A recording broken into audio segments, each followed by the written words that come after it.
Hello, everyone. Rob Pilger here. I want to talk about defense. I had a young student of mine ask me about the shoulder roll, as that was an entire defense. I think a mistake a lot of fighters make and trainers make is they look at these pieces of defense and think of it as an entire defense, where defense is a broad term. Think of it as the toolbox in head movement, as a wrench, shoulder roll, a screwdriver, tools in the toolbox. Case in point, if you look at Floyd Mayweather, I've criticized Floyd for ducking fighters, but look, he came from a very, very rich boxing family. He was taught right. I respect him for that. He was taught extremely well the art of boxing. He does things intuitively. That shoulder roll works for him because his awareness, defensive intuition in that ring fits that piece perfectly. When he was fighting very fast fighters with fast hands, he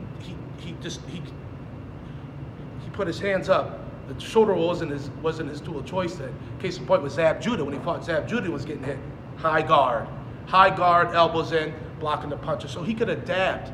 His defense was ever changing, and that's my point. You got to think of defense as a toolbox. Eddie Futch I worked with four of the five heavyweights that beat Ali.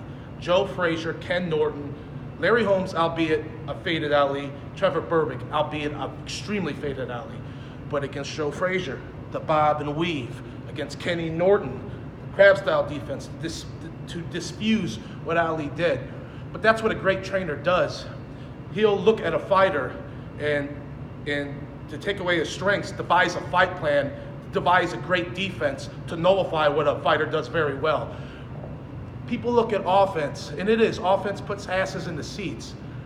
But what's even more impressive is a superb defense, executed defense that takes away everything a fighter does well, takes away everything they do well. Pernell Whitaker was that type. Willie Pep was that type. Willie Pep once won a round without throwing a punch. Defense. I'll tell you something else, man.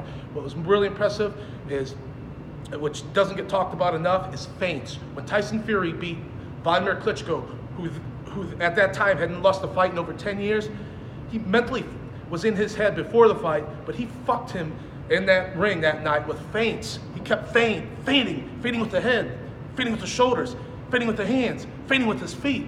That kept Vladimir vexed the whole fight, kept him uncomfortable, kept him mentally burning out. He was mentally defeated. That's defensive aggression. That's beautiful. You look at a fighter like that, Tyson Fury, using feints to totally shut out a fighter that hasn't lost in 10 years. Different tools in that toolbox, different pieces of defense. With more fighters, I tell my guys, look at Mike Tyson. And look at what all these guys have done well. Mike Tyson, his head movement off the fame, he made the Mace-ball famous. It's a great, when we have that here, and I have my fighters use that. His head movement was tight and short, just enough to let the punch go by, and he was in position once he slipped to go to offense. Offense flows off of defense. He was in position to slip, bam, that punch was right there. A lot of his knockouts, his opponents never saw coming.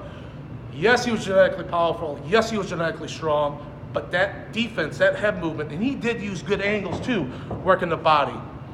But his defense allowed him to get a lot of those knockouts. But the amount of style worked for him. It wouldn't work for an Ali. It wouldn't work for a Vladimir Klitschko. It wouldn't work for a Tyson Fury.